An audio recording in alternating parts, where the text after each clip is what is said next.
신을 숭배하는 이들은 인간이 신이 지배를 받는다고 믿습니다. 그러면서 신이 인간의 가슴 속에 욕망이라는 씨앗을 심어두고 인간을 마음대로 조종한다고 믿죠. 하지만 인간은 늘 신의 영역을 침범하고 싶어 했습니다. 가령 말기 심장병 환자에게 인간 면역체계의 거부 반응을 유발하지 않도록 유전자 변형이 가해진 돼지의 심장을 이식하거나 정자와 난자 없이 줄기세포만으로 인공배아를 만드는 등 신 고유의 영역을 인간의 힘으로 정복하기 위해 끊임없이 노력 중이죠. 무기 분야에서도 인간은 신이 소유한 것을 현실에서 만들기 위해 고군분투 중인데 한국 역시 이 분야에서 상당한 노력을 기울이고 있습니다. 특히 한국의 경우는 핵무기를 개발할 수 없는 국가임에도 핵무기 없이 3대 핵전력 무기 시스템을 개발한 유일한 국가이기도 한데요. 어떤 무기들이 한국에서 개발되고 있는 걸까요? 지난 2020년 3월 24일 국방과학연구소는 충남 태안 안홍 시험장에서 단거리 탄도미사일 시험 발사를 실시했습니다. 안흥 시험장에서 쏴 이어도 북쪽 60km 해상에 떨어졌는데 당시에는 이 미사일에 대한 정체가 알려지지 않았는데 몇 달 후 정체가 밝혀졌죠. 바로 지하 벙커 파괴용으로 개발된 현무사였습니다. 그런데 그로부터 얼마 후 미국 최대 커뮤니티인 레딧에 이와 관련해 흥미로운 분석글이 실렸었습니다. 한국 무기에 대해 꽤나 자세하게 파악하고 있는 듯 그는 지금까지 재래식 핵무기를 보유하지 않고 육해공 기반 3대 핵전력 무기 시스템을 모두 가진 국가는 전 세계에 대한민국이 유일하다고 강조했는데요. 보통 핵폭탄을 운반하려면 크게 세 가지 방식이 사용됩니다. 공중에서 투하할 수도, 지상에서 쏘아 올릴 수도, 바다에서 쏘아 올릴 수도 있는데 이를 삼각 핵 투발 수단 뉴클리어 트라이어드이라 칭합니다. 즉, 공중에서 투하하는 순항미사일이 있고 대륙간 탄도미사일 ICBM이 있고 잠수함 발사 탄도미사일 SLBM이 있습니다. 이들의 주요 개발 목적이 핵무기를 운반하기 위함이었는데 한국은 핵무기를 가지고 있지도 않으면서 세계의 핵 투발 수단을 전부 가지고 있는 아이러니한 국가입니다. 그런데 현무사로 이름 붙은 이 미사일은 아무리 봐도 기이한 형태입니다. 전략무기이기 때문에 실물이 공개된 적이 없지만 시험 발사 후 여러 언론에서 이 미사일에 대한 분석에 돌입했는데 당시 현무4의 탄두 탑재량은 2톤으로 알려졌습니다. 그런데 얼마 전 국군의 날 행사에서 현무4로 보이는 미사일이 실물로 공개됐습니다. 지난 9월 26일 성남 서울공항에서는 걸군 제75주년 국군의 날 기념행사가 열렸는데 이날 행사에는 한국군이 자랑하는 K9 자주포, K2 전차, 천무 등등 수많은 무기들이 등장했습니다. 그중 가장 마지막에는 고위력 현무 미사일이라는 미사일이 등장했습니다. 현무 4의 경우 현무 2를 개량한 신형 탄도미사일로 현무 4일은 지대지 탄도미사일, 현무 4이는 함대지 탄도미사일, 현무 4사는 잠수함 발사 탄도미사일로 알려졌습니다. 그런데 이날 공개된 고위력 현무 미사일이 현무 4인지 아니면 신형 미사일로 알려진 현무 5인지는 물명확합니다. 은밀하게 개발 중인 비닉 무기인 탓에 군이 의도적으로 확인해주지 않기 때문이죠. 당연히 세부 재원도 비밀에 해당하는데 국회와 언론을 통해 일부 알려진 바로는 현무 5의 경우 탄두 중량만 9톤에 총 중량은 36톤에 달하는 진짜 괴물입니다. 기형적일 정도로 탄두의 종량을 늘렸기 때문에 전술핵 이상의 파괴력을 가진 것으로 알려졌죠. 그런데 보통 1000km 이하 단거리 탄도미사일의 탑재량은 1톤가량인데 9톤이라면 미사일의 모양은 대가리가 지나치게 큰 가분수꼴입니다. 왜냐면 현무사를 개발할 당시 핵탄두를 달 수 없는 한국의 실정을 감안해 미국이 한때 개발을 검토했다 포기했던 신의 지팡이 로즈프롬 갓에서 힌트를 얻어 개발했기 때문입니다. 현무사에 정통한 한 전문가는 현무는 고도 1000km까지 올라간 후 마하 10 이상의 속도로 하강하도록 설계했다 고전했는데 이렇게 높은 곳에서 마하 10 이상의 속도로 지상에 떨어지는 순간 그 위력은 전술핵 수준인 TNT-1노트에 해당합니다. 즉 TNT 1000톤을 터뜨리는 것과 맞먹는 파괴력을 갖는 것인데 탄두 중량이 9톤이라면 그 파괴력은 상상을 초월할 겁니다.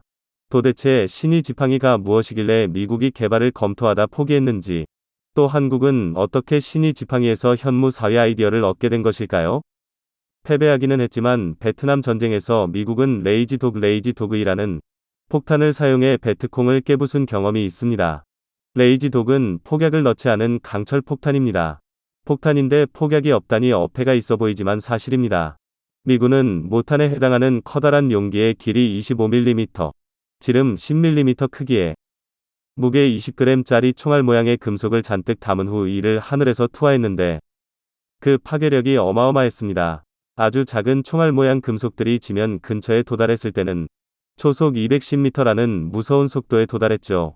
이는 마치 기관총을 수직으로 발사하는 것과 같은 효과를 발휘했는데 인간의 몸을 관통하는 것은 1도 아니었고 그 자체로는 평범한 금속 덩어리이기 때문에 불발탄의 위험도 없었습니다. 그런데 단순한 이 금속 덩어리들이 비행기에서 낙하하면서 운동에너지가 더해지면 이보다 강력한 무기는 없습니다. 미군은 이 경험을 바탕으로 토르 프로젝트를 시작했는데 바로 신이 지팡이를 만들겠다는 겁니다. 만약 엄청난 무게의 금속이 비행기가 아닌 우주에서부터 떨어진다면 그 운동에너지만으로도 가공할 만한 위력이 생길 테니까요. 그런데 문제는 가성비였습니다. 최초 미국이 신이 지팡이를 계획할 때는 전봇대 크기의 텅스텐 막대 묶음을 우주에서 떨어뜨려 음속의 최대 10배에 달하는 속도에 도달하는 것이었습니다. 신이 지팡이를 실현시키려면 반드시 텅스텐이라는 광물이 필요한데 텅스텐은 스웨덴어로 무거운을 의미하는 텅과도를 뜻하는 스탠리 합성어입니다. 무거운 돌이라는 의미로 한국에서는 중석이라 부르죠. 텅스텐은 톤당 가격이 대략 3천만 원에 육박하는 상당히 비싼 금속입니다. 그런데 2003년 미 공군이 발표한 보고서에 따르면 1m 길이의 0.3m 지름을 가진 텅스텐 막대를 저궤도에서 지상으로 발사할 경우 최종 속도는 마하 11 시속 13,475km, 의력은 11.5톤 TNT와 비슷하다고 설명하고 있습니다. 대단한 것으로 보이지만 실제로는 텅스텐 막대 자체가 9,000kg에 달해 대단히 매력적인 위력은 아닙니다. 여기에 비싸다는 텅스텐을 제작한 후 막대한 비용을 들여 하늘로 쏘아 올린다면 그 비용 또한 적지 않습니다. 1kg 물체를 우주로 보내려면 대략 2천만 원이 필요하다고 봤을 때 9톤의 텅스텐을 지구로 쏘아 올리려면 천문학적인 비용이 필요하죠. 과연 이게 그만한 매력이 있는 무기인지에 대한 회의감이 든 겁니다. 그래서 개발 계획서는 수십 년 동안 먼지만 뒤집어 쓴 상태로 현실화되지 못한 겁니다. 그저 게임이나 영화 소재 정도로만 다뤄지고 있죠. 그런데 한국이 이 신이 지팡이에서 힌트를 얻어 현무4와 현무5라는 괴물 미사일로 발전시킨 겁니다. 1953년 한국전쟁이 끝난 직후 북한은 전 국토를 요새로 만든다며 북한 전역의 화강암 지대에 6,000개 이상의 지하벙커를 건설했습니다. 환장염 전 노동당 비서는 평양 지하 300m 아래 거대한 지하시설을 건설했으며 유사시 김정은을 포함한 지휘부가 이곳에 숨을 계획이라고 밝혔죠. 핵이나 미사일 등의 핵심 무기들도 전부 지하에 숨겼다고 전했는데요. 그냥 폭탄에 화약을 가득 채우면 안 되나? 라는 주장이 제기될 수 있겠지만 화약이 가진 무게로 운동에너지를 기대하기는 쉽지 않습니다. 뿐만 아니라 화약이 폭발하며 만드는 화학에너지로 지하 깊숙한 목표까지 파괴시키는 것에는 한계가 있죠. 물론 핵폭탄을 이용하면 베스트지만 한국은 실정상 핵을 보유할 수도 개발할 수도 없는 위치이기 때문에 미국이 포기했던 신이 지팡이처럼 운동에너지에 기댄 폭발력을 기대할 수밖에 없는데요. 운동에너지는 질량과 속도에 영향을 받는데 신이 지팡이처럼 운동에너지를 최대한 끌어올리려면 탄두의 무게를 늘려야 합니다. 그래서 안흥 시험장에서 시험비행을 실시한 현무4는 탄두의 화약을 적당히 채우고 대부분을 무거운 중금속으로 채운 것으로 알려졌는데 생각만큼 기이한 가분수는 아닌 것으로 알려졌습니다. 오히려 바람의 저항을 최소화시키기 위해 길이를 늘렸고 이 덕분에 낙하 속도가 마하 10에 다다른다고 하죠. 현재 신형 미사일인 현무5의 시험 발사도 계획 중인 것으로 알려졌습니다만 이러한 미사일은 각도를 높여 고각으로 발사합니다. 왜냐면 가장 멀리 보내려면 30터부터 45도 각도가 최적이지만 현무4나 현무5는 운동에너지를 극대화시켜야 하므로 사거리를 줄이는 대신 각도를 높여 더 높은 곳으로 쏘아 올리죠. 최대한의 하강 운동에너지를 기대하는 겁니다. 그런데 이렇게 훌륭한 무기라면 국민 대부분이 궁금해할 텐데 왜 진짜 실물을 공개하지 않는 것일까요? 물론 전략무기이므로 북한에 노출시키는 것이 훌륭한 전략이 아니라는 생각이 깔렸겠지만 진짜 이유는 따로 있습니다. 현무4나 현무5는 각도를 줄이고 탄두 종량을 낮추면 장거리 미사일로 변신하는데 그 사정거리에 드는 북한은 당연하고 중국이나 일본, 러시아 등 한국을 둘러싼 주변 강국들이 전부 유효사거리에 듭니다. 그래서 굳이 주변국을 자극하면서까지 공개할 필요성을 느끼지 못하는 겁니다. 그런 이유로 1년 뒤 도산 안창호함을 통해 발사한 SLBM 시험 발사 당시 중국은 북부전구 해군 소속 정보함 한 척을 소흑산도 부근으로 파견해 정보를 수집해간 것으로 알려졌죠. 전략 무기를 가진 국가는 이를 사용할 수 있는 능력과 자신감이 있다는 사실을 겉으로 표출할 필요가 있을지 모릅니다. 그래야 잠재적인 적국이 함부로 공격할 엄두를 내지 못할 테니까요. 북한이나 중국, 러시아 등이 핵무기 발사 훈련과 핵시설을 스리슬쩍 공개하는 것도 그런 이유입니다. 단지 훈련에 불과하지만 필요하다면 반드시 사용하고 만다는 경고를 보내는 겁니다. 소위 괴물 미사일이라고 불리는 현무 미사일은 북한을 공격하기 위한 것이 아닐지 모릅니다. 실제 이를 사용해 북한을 초토화시키기 위함이 아니라 우리가 이것을 보유하고 있으며 이를 운용할 능력이 있음을, 그러니까 전략무기의 존재 목적답게 이를 비공개로만 돌리지 말고 북한에 노출될 수 있도록 지속적으로 노출해 타겟을 향해 날아가는 모습, 타겟에 명중하는 모습을 끊임없이 보여주어야 북한이 공격할 엄두도 내지 못하는 것이 아닐까요? 시청해주셔서 감사합니다. 한국이 절대 필요하다. 어떻게든 함께 가야 한다. 이는 러시아가 어려운 현 상황에서 주변국들과의 관계를 통해 얻은 생각을 말하는 것입니다. 중국이 마음먹고 미국에 보란듯이 유럽에 자금을 몰아주는 일이 최근에 있었습니다. 그런데 특이하게 이 일로 인해 러시아가 마음이 상하는 알이 발생하는데요. 그런데 이 상황에서 오히려 한국이 러시아의 지원을 받을 것으로 보이는 조짐이 발생해 주변국들의 시선을 받는 일이 발생합니다. 지금까지 러시아를 외치던 중국과 미국의 싸움에서 러시아가 중국에 실망하고 한국으로 다가오고 있는 이유, 함께 알아보겠습니다. 얼마 전 중국의 항공사들이 대규모로 승객용 비행기를 구입한 일이 있었습니다. 그런데 기존에는 미국의 보양사를 주로 계약하고 유럽의 에어버스 항공기도 함께 구입하는 모양새를 보여왔는데, 이번에는 전량 유럽의 에어버스사에 주문을 넣은 것입니다. 항공기는 대당단가가 높기에 그 계약 비용이 엄청납니다. 이번 계약도 총 370억 달러에 이르고 있죠. 그런데 이 계약이 전부 에어버스사와 진행이 된 것입니다. 사실 상업용 대형 항공기 제작과 생산은 전 세계에서 미국의 보잉사와 유럽의 에어버스사가 대부분을 차지하고 있습니다. 그러다 보니 세계의 많은 항공사들은 이 두 회사의 항공기를 대부분 사용하고 있습니다. 그런데 문제는 중국의 입장에서 미국과의 관계가 좋지 않은 상황에서도 항공기만큼은 보잉사의 비행기를 사용해온 것인데요. 어제 중국이 이 관계를 깨고 유럽의 에어버스를 전량 구매하기로 계약을 한 것입니다. 중국은 이 상황을 두고 최근에 중국에서 항공기 관련 사고가 발생한 것에 보잉사의 항공기가 많았고 대표적으로 보잉 737MAX가 있었다고 밝히며 중국의 결정은 기술적인 문제에 대한 선택이었다고 밝혔습니다.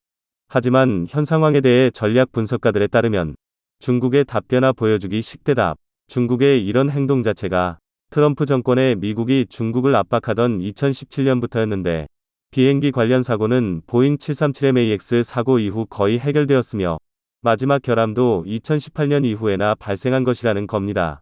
이런 상황은 명백히 중국의 정치적인 의도가 들어가 있는 것이며 이는 시진핑 정권 아래에 있는 중국의 항공사들이 중국 정부의 의도대로 행동하고 있다는 것입니다. 이에 미국의 보잉사는 중국의 결정에 유감스럽다고 밝혔죠. 하지만 이에 신이 난 것은 보잉사의 라이벌인 유럽의 에어버스사입니다. 에어버스사는 중국과의 계약을 앞두고 중국이 항공기를 구매하려는 것이 그동안 침체되었던 중국 항공시장의 긍정적인 회복이자 모멘텀을 보여주는 것으로 좋은 시작이 될 것. 국가 간의 거래가 아닌 사기업들 간의 선택과 결정이므로 유럽과 중국 항공단들의 이런 행동에 미국 입장에서는 심기가 불편해도 어쩔 수도 없는 상황입니다. 사실 에어버스를 포함한 유럽의 국가들은 중국의 자금이 들어오는 것을 불편해하기보다는 반기는 추세입니다. 자신들에게 돈을 쓴다는데 이를 막을 이유도 없고 이를 막는다고 미국이 그만한 혜택을 가져다 주는 것도 아니기 때문입니다. 미국과의 관계를 생각해서 중국과의 거래를 끊었다가는 경제적인 타격이 심하다는 것이죠. 사실 중국이 항공기를 주문하는 금액은 회당 거의 수조 원에 달합니다. 엄청난 금액이죠. 이 엄청난 금액이 중국에서 유럽으로 들어가는 상황입니다. 그런데 이런 상황이 이어지다 보니 중국에서는 술술말이 나오기 시작합니다. 현재 러시아와 좋은 관계를 맺고 러시아를 실질적으로 지지하는 중국의 입장에서 러시아를 압박하는 유럽에 엄청난 금액을 보내는 것이 과연 적절한 것이냐는 것이죠. 이는 결국 유럽의 힘을 키워주는 것이며 골 국방력의 강화와 연결된다는 것입니다. 유럽의 입장에서 중국이 아무리 돈을 준다고 해도 결국 큰 그림에서는 미국의 라인으로 들어갈 것인데, 중국이 유럽의 에어버스를 구매한다고 미국이 큰 타격을 받을 것인가라는 질문도 함께 이어집니다. 상황이 이렇다 보니 중국은 항공기를 미국도 유럽도 아닌 곳에서 공급받을 수 있다면 좋다고 생각하게 됩니다. 하지만 현실적으로 이 두 지역에서 생산되는 항공기가 대부분을 차지하는 상황이라 다른 곳에서 항공기를 구매할 대안은 없습니다. 그래서 이를 해결하고자 얼마 전 러시아와 중국은 항공기를 자체적으로 개발하자고 협의를 했고, 항공기 공통 개발에 착수할 계획을 세우게 됩니다. 여기에 들어가는 비용이 약 500억 달러라고 하는데요. 만약 이것이 성공한다면 중국과 러시아는 기존에 없었던 큰 이익을 볼 것이라는 전망입니다. 말 그대로 현재 항공기를 구매하기 위해 지불하는 엄청난 금액을 중국과 러시아 안으로 돌릴 수 있다는 것이죠. 이는 골 미국과 유럽에 들어가는 자금을 막는 것이자 그들의 국력이 강해지는 것을 저지할 수 있다는 결론에 이릅니다. 더 나아가 이 항공기를 동남아시아나 아프리카 등 개발도상국에 판매를 한다면 또 다른 수익으로 연결되어 러시아와 중국이 더욱 국력을 강하게 만들 수 있다는 것입니다. 그런데 이런 장밋빛 미래가 예상되는 상황에서 문제가 발생합니다.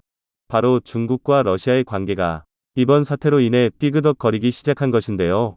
중국이 러시아와의 계약에서 자신의 이익만 챙기려는 모습을 보이자 러시아가 분노하게 된 것이었죠. 먼저 러시아와 중국이 공동으로 개발하기로 한 비행기의 이름은 CR-929입니다. 네임 자체가 차이나 플러스 러시아의 앞글자를 써서 만들었고, 숫자도 보잉의 7자리보다 큰 9로 시작할 정도로 미국을 의식하는 모습을 보이고 있습니다. 하지만 이 프로젝트가 시작하기도 전에 잡음이 보인다는 것입니다.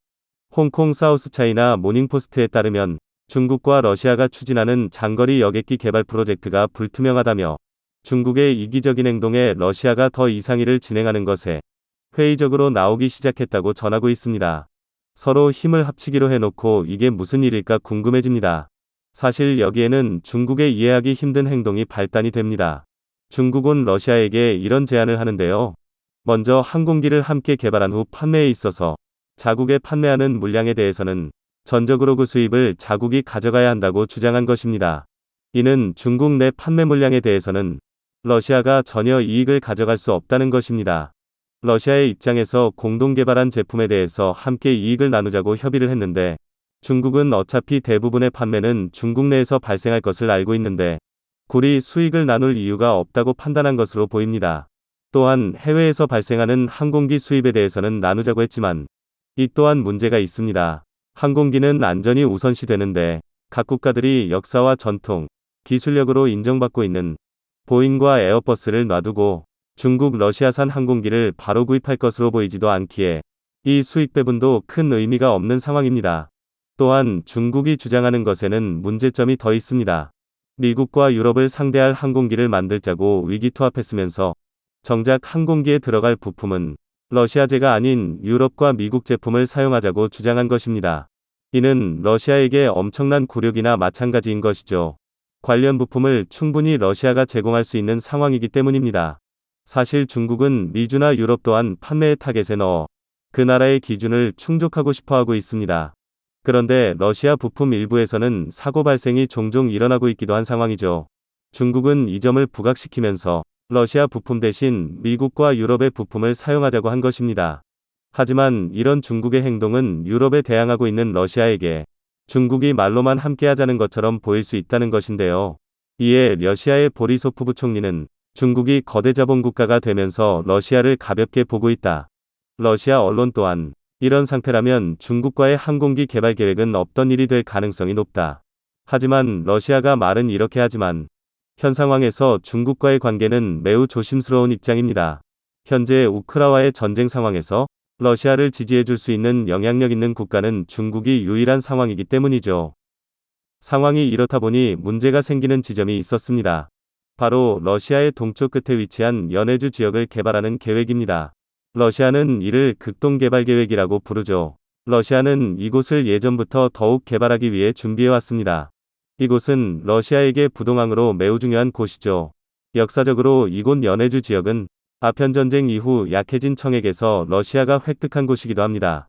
그런데 이곳을 개발하기 위해 해외에서 자본이 들어와야 하는데 현재 상황상 중국의 자본이 들어올 수밖에 없는 상황입니다. 중국이 러시아와의 관계가 좋다고는 하지만 이번 어중 항공기 공동개발에서도 보여주듯 중국은 언제든지 자신을 이익을 위해 무리한 요구를 해올 가능성이 높습니다. 더 나아가 중국인들은 이 연해주 지역을 과거 자신들의 영토였는데 러시아가 빼앗아 간 것이라고 생각하며 언젠가는 다시 가져와야 한다는 생각도 가지고 있다고 합니다. 실제 과거에는 이곳 국경에서 마찰이 끊이질 않았었죠. 그래서 러시아는 이를 해결하고자 한국을 다시 찾을 것으로 예상되고 있는 것입니다. 한국이 이를 막아줄 수 있다는 확신이 있는 것이죠. 실제 러시아 전쟁이 발발하기 전까지는 러시아는 한국과 이 개발을 추진해보기 위해 많은 이야기가 오고 갔습니다. 당시 러시아는 한국이 이 프로젝트를 맡는데 적임자라고 생각한 것이죠. 먼저 한국의 수주 및 개발 능력은 글로벌 기업들 중에서도 최고로 인정받고 있습니다. 나아가 러시아에서 한국의 기업들은 분야별 1위를 할 정도로 매우 사랑받고 있었고 러시아나 한국 양 국가 국민들도 특별한 이해관계 없이도 서로 좋게 생각하고 있던 상황이기도 했습니다. 말 그대로 러시아에게 한국은 위리가 있는 국가 어미지였습니다. 이에 반해 일본은 쿠릴 열도에서 영토 분쟁을 일으키고 있고 러시아도 적극적으로 일본을 강하게 몰아치는 모습을 보여줬죠. 최근 CNN-과 로이터 통신에 따르면 지난 5일 러시아 국방부가 쿠릴 열도에 이동식 해안 방어 미사일 체계를 배치했다고 밝히기까지 했습니다. 이렇게 러시아의 입장에서 일본과 중국은 편하게 함께하기에 어려운 국가입니다. 하지만 러시아는 우크라이나와의 전쟁 중인 현재도 한국에 대해서는 큰 움직임이 없죠. 아마도 러시아 전쟁이 막바지에 접어든다면 러시아는 다시 한국과 많은 일을 하기 위해 다가올 것으로 예상합니다. 그리고 한국은 러시아를 개발함과 동시에 극동적으로 발판을 마련해 더욱 뻗어나갈 수 있을 것입니다. 몇 년 전에 푸틴이 쿠릴 열도를 관리하기 힘들다며 한국에게 이를 개발하고 관리하는 권리를 주는 것에 대해 생각해 본다고 하자 일본이 일본 영토 위에 한국이 들어온다고 흥분하며 당황한 적이 있었죠. 이렇듯 러시아는 한국을 믿을 수 있는 국가라고 생각해왔습니다. 이 모든 것이 한국이 그동안 러시아와 좋은 관계를 맺어온 결과겠죠. 아직은 러시아와 우크라이나가 전쟁 중에 있지만 미래의 한국은 충분히 더 좋은 기회를 만들어낼 수 있을 것으로 예상합니다. 오늘의 영상은 여기까지입니다. 최근 러시아 우크라이나 상황에 커다란 반전이 찾아오고 있습니다. 미국과 유럽 등 서방 국가들의 끊임없는 무기 지원 속에 우크라이나 측이 큰 성과를 내면서 동부 돈바스 지역의 영토 상당 부분을 탈환했고 이제는 러시아의 흑해 전략기지인 크림반도마저 탈환할 수 있다는 자신감에 차 있는 상황입니다. 하지만 반대로 러시아의 상황은 굉장히 암울한데요. 정치적으로도 군사적으로도 막다른 길에 몰렸다는 분석이 나오고 있습니다. 이에 푸틴은 우크라이나와 영토 분할 관련한 합의를 요청했지만 승기를 잡은 우크라이나 지도부에선 모든 영토를 되찾겠다며 푸틴의 요구를 단호하게 거절한 것으로 알려졌습니다. 야심차게 개전을 선포했지만 소득 없이 퇴각하기엔 피해가 너무 커진 러시아는 결국 2차 대전 이후 최초로 군동원령을 선포하며 성인 남성을 징집하기 시작했습니다. 상비군 135만 명, 예비군 200만 명에 달하는 러시아 정규군을 투입시켜 우크라이나 내부의 점령지를 사수하겠다는 입장입니다. 그동안 러시아 측에선 이번 우크라이나 흡수작전을 전면전이 아니라 우크라 내부의 친러시아 주민 해방을 위한 특수작전으로 명명하고 전규군을 제외한 용병과 특수임무부대를 차출해 현지 작전을 수행하고 있다고 밝혔습니다. 하지만 이들이 우크라이나 현지에서 별다른 성과를 내지 못한다는 분석에 러시아 측 군사 전문가들은 자신들의 군대는 정규군이 아니면 스포츠리그로 따지면 2군 내지 3군 선수들로 구성되어 있기에 그런데 이번 전면전을 암시하는 듯한 징집이 본격적으로 시작되면서 러시아 국민들의 반발이 상당히 강해진 상황입니다. 과거와는 다르게 스마트폰과 인터넷을 통해 전 세계에서 일어나는 일들을 실시간으로 확인할 수 있는 만큼 징집의 대상인 러시아의 젊은이들은 이번 동원령에 대해 어떠한 의무감이나 책임감도 느끼지 못한다는 입장입니다. 첫 번째로 러시아의 영토가 직접적으로 침범당하지도 않았고 자신들이 우크라이나를 침공했기에 명분이 부족하며 두 번째로 서방 세계의 금융 경제 제재와 공산품과 군수물자 등 산업 소재들의 수출을 제한했기에 러시아 현지의 물자 공급도 원활하지 못한 것을 체감하고 있습니다. 실물 경제도 공급이 어려운 상황인데 전선의 보급로 역시 제 기능을 못한다는 게 널리 알려져 있기 때문입니다. 서방의 최첨단 드론과 미국의 하이마스를 도입한 우크라군이 러시아 측 보급로를 완전히 파괴하여 작전 수행 자체가 불가능하다는 소식은 러시아 시민들도 확실하게 인식하고 있으며, 이런 상황을 종합해보면 최악의 환경 속에서 국가를 지켜야 한다는 애국심이나 명분도 없고, 오로지 푸틴의 이익을 위해 자신을 희생하는 것에 반감을 느낀다는 것입니다. 거기에 올해 2월부터 시작된 광범위한 제재의 고물가와 공급난에 직면한 러시아 국민들은 자국 정치에 대한 피로감이 극에 달해 더 이상 버티지 못하고 고국을 떠나는 시민들이 급증하는 추세입니다. 그런데 가장 먼저 자국을 떠나는 사람들은 국제적인 분위기와 흐름에 밝은 고학력 엘리트층들로 알려졌습니다. 러시아의 경제는 오랜 독재와 부패로 어렵지만 그럼에도 러시아의 과학기술은 세계적인 수준이며 그 중에서도 국방 분야와 기초과학 분야에 엄청난 강점을 보이고 있습니다. 노벨상 수상자만 해도 27명에 달하는 과학 강국이기에 러시아에서 쏟아져 나오는 엘리트들에게 전 세계 이목이 쏠릴 수밖에 없습니다. 이렇게 러시아판 엑소더스, 일명 대탈출에 미국과 유럽은 러시아 국민들의 망명을 수용할지 여부를 두고 의견이 갈라진 상황이며, 유럽연합 차원에서 러시아 국민들의 망명에 대해 어떤 정책을 낼지 논의 중이라는 발표가 있었습니다.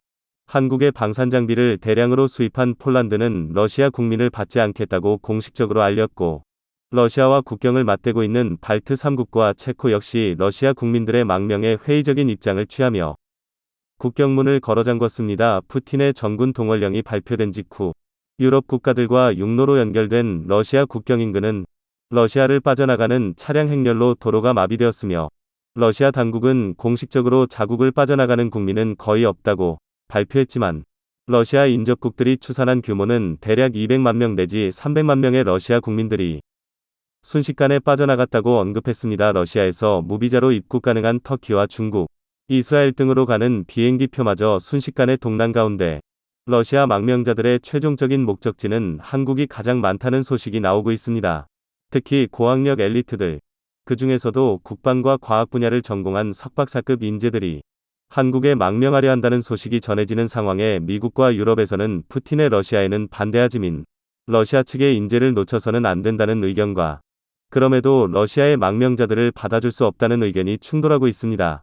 최근 미국은 자굴 우선주의를 최우선 가치로 내세우며 한국 기업에 대한 견제를 공개적으로 하고 있는데요. 한국으로 입국하는 러시아 인재 역시 제한하거나 자국으로 스카우트하려는 움직임을 보이고 있습니다. 하지만 그럼에도 러시아 측 인재들이 다른 국가도 아니고 한국에 정착하려는 이유가 있는데요. 현재 한국 국민은 러시아에 2개월까지 조건 없는 무비자로 입국이 가능합니다. 하지만 러시아 국민들은 한국에 입국하는 경우 유학이나 의료적인 목적 그리고 외교 분야 마지막으로 사업 활동을 하는 경우에만 입국이 가능한 상황입니다.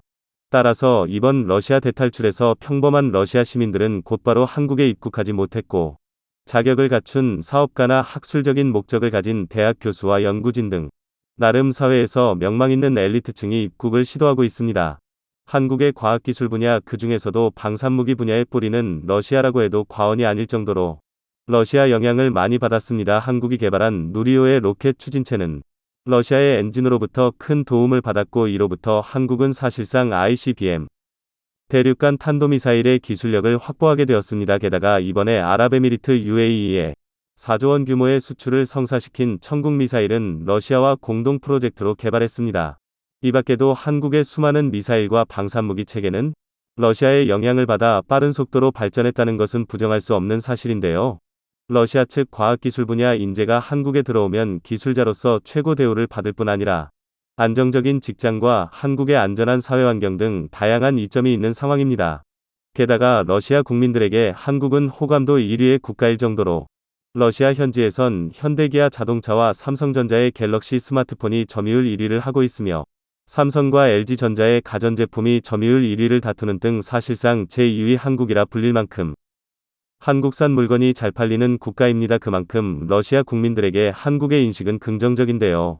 반면 다른 서방 국가들의 상황은 그렇지 않습니다. 특히 러시아와 인접한 유럽 국가와 미국은 러시아와 적대적인 감정을 가지고 있고, 이것이 러시아 국민들에게도 나타나고 있습니다.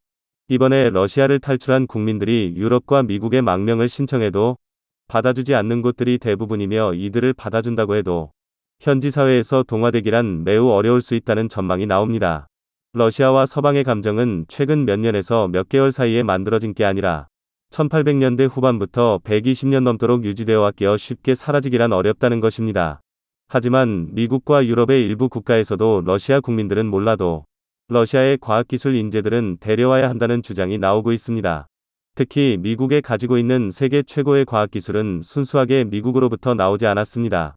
대표적으로 인류 역사상 최고의 과학자로 불리는 아인슈타인은 독일에서 출생했지만 독일을 떠났고 미국으로 피난하여 망명에 성공했는데요. 이로부터 과학기술 인재 영입의 중요성을 깨달은 미국은 미 정보기관인 CIA의 기밀작전으로 소련과 독일에서 유능한 과학자와 정보기관 인물들을 미국으로 망명시키는 작전인 페이퍼클립 작전을 진행해왔습니다.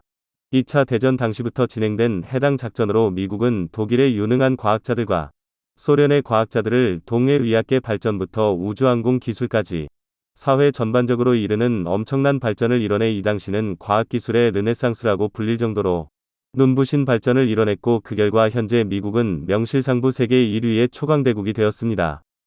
본국에서 어려운 정치 경제 환경으로 제 실력을 내지 못하는 이민자들을 자국으로 끌어들여 정당한 대우와 사회적 위치를 제공하고 최고의 성과를 낼 수 있도록 지원해주는 것은 미국을 초강대국으로 만들었습니다.